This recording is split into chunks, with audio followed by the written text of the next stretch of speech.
What's good, everybody? My name is Blazing Nico, and we are back with yet another sneaker review.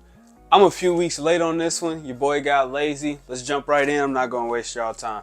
We have the Jordan 1 Low OG Rookie of the Year. The Jordan 1 Low OG in this Rookie of the Year colorway released all the way back on April 18th. I know it's been like 2.5 weeks.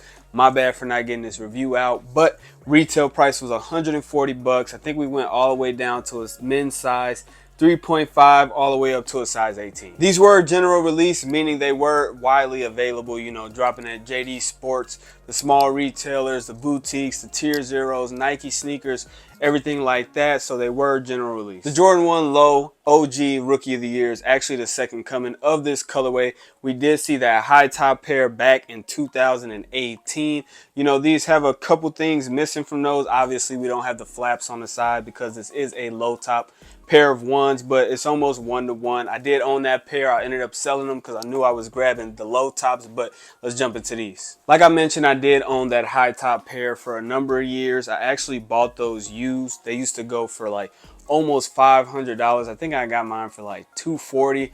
But mine were pretty used, I'm not gonna lie. I had a decent amount of creasing, some heel drag, a couple stars missing, but for the majority, the upper looked pretty good on the shoe. So I did want to grab a clean pair. I think the low tops are slightly more versatile than a high top pair of ones, but I wanted to get a clean pair, and that's why I ended up selling those. Like I mentioned, these do not have the flaps. Since they are Jordan 1 Lows, it had the accolades from Michael Jordan's rookie year, obviously giving it the name Rookie of the Year. That is one thing that is different from the two shoes, but like I said, it's a low top, so we couldn't expect that. The other thing is they did not give us the red laces to go with that red Nike Air hit on the tongue tab of the shoe, but other than that, it's 1-to-1. Let's go ahead and take a look at the materials on the Jordan 1 Low OG in that Rookie of the Year colorway. You guys can see that tumble white leather along the upper of the shoe.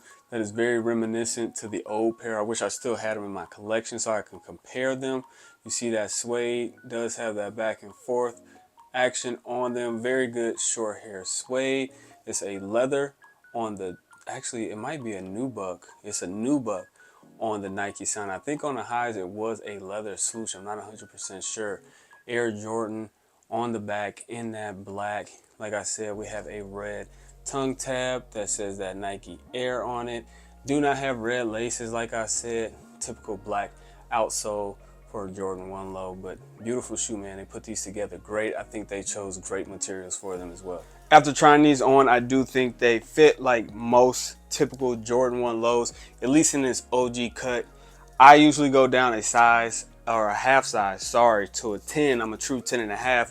But honestly, this time I forgot. I grabbed a 10.5. It's not that big a deal.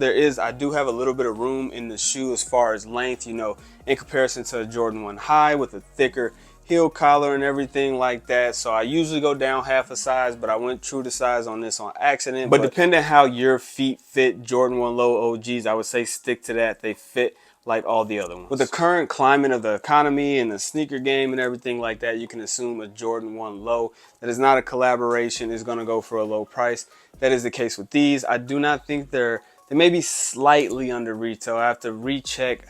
Like I said, they've come out since April 18th, so the prices may have crept up a little bit, but I would say if you want to grab this shoe, I think that the prices are at a good point if you cannot find one for retail. Like I said, I did sell my high top pair so that I can cop the lows and get a nice, clean, fresh, crispy pair. So this pair will be staying in the collection. I love wearing those in the fall time, definitely with a lot of camo pants, some cargos and stuff. They look good. I feel like these can be dressed up a lot too. Some more casual stuff, some date night stuff with my wife. These are a great shoe, man. Definitely staying in collection. As always, I want to thank you guys for tuning in to yet another video. Like I said, this is a quick one. I did not want to waste you guys' time. If you have not seen reviews on these since April 18th, I appreciate you stopping in and watching this video. Until next time, please hit that like button. Make sure to subscribe and drop those comments. I love conversing down below. But until next time, thank you guys.